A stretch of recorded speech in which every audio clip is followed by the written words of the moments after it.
Então, agora que a gente viu o teorema da potência de pontos, eu vou mostrar para vocês como se aplica em cada caso. Talvez ainda tenha ficado um pouco confuso o que eu mostrei, nada muito prático, então para cada caso eu vou mostrar com números mesmo, e não só com letras.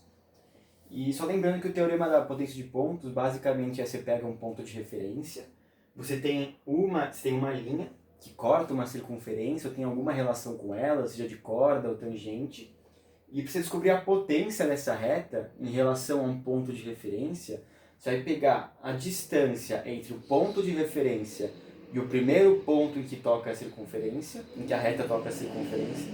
Peraí, que tem a porra de uma moto aqui. Você vai pegar a distância entre o ponto de referência e o primeiro ponto em que a reta toca a circunferência e multiplicar pela distância entre o ponto de referência e o segundo ponto em que a reta toca a circunferência. E essa é a potência do pontos.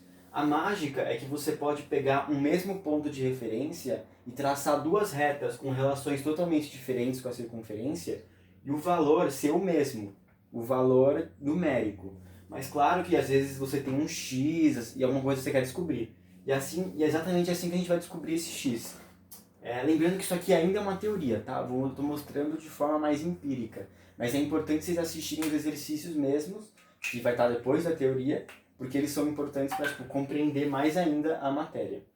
E nessa relação a gente tem a relação entre tangente e secante, que foi basicamente o que eu acabei na aula passada, mostrando só com letras, mas não empiricamente.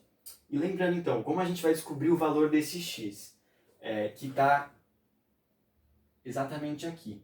A gente tem esse ponto de referência V, que eu chamei de V, e a gente tem que desse ponto de referência V parte uma reta que tange a circunferência, mas também do mesmo ponto de referência V parte uma reta que seca a circunferência, que dá uma secante. E pegando o teorema da potência de pontos aqui, vamos pegar que, primeiramente, a gente tem a distância de V até T, que seria o primeiro ponto. Então, essa potência de pontos, vou chamar de P, vai ser igual à distância de V até T, que é x.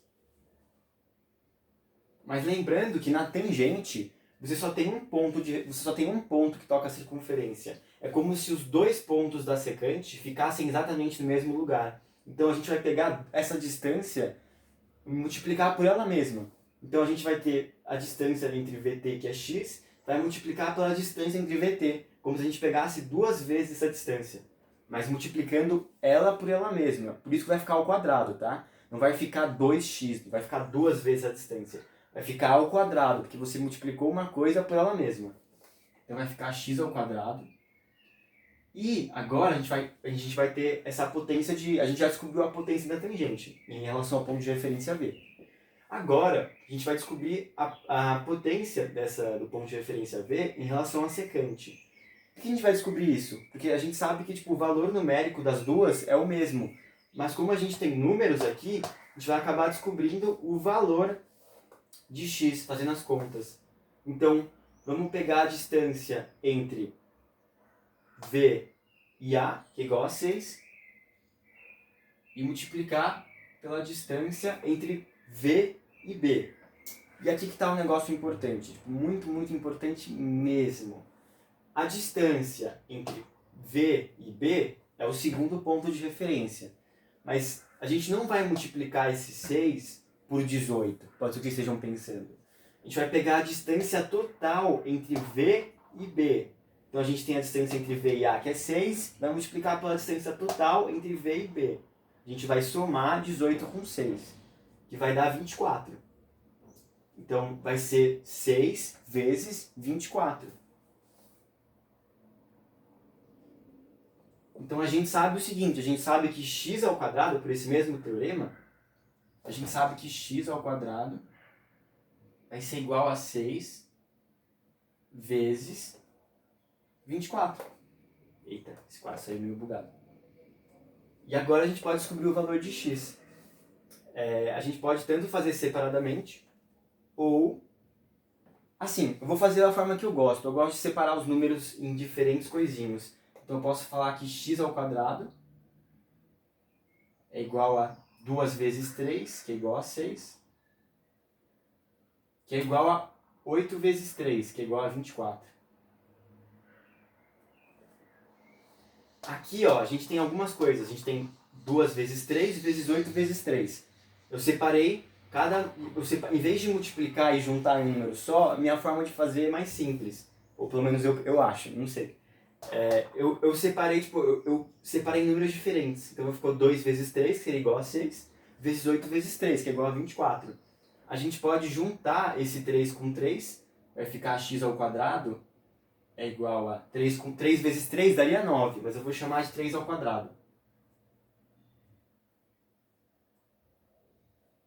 Ou a gente pode juntar esse 2 com 8. A gente sabe que 8 é a mesma coisa do que 2 elevado a 3. Por que 2 elevado a 3? Porque, ó, 2 vezes 2 vai dar 4, 2 vezes 4 vai dar 8. 8 é a mesma coisa que 2 elevado a 3. Mas a gente vai multiplicar 2 por 8. Então, em vez de 2 elevado a 3, vai multiplicar mais um 2. Vai ficar 2 elevado a 4.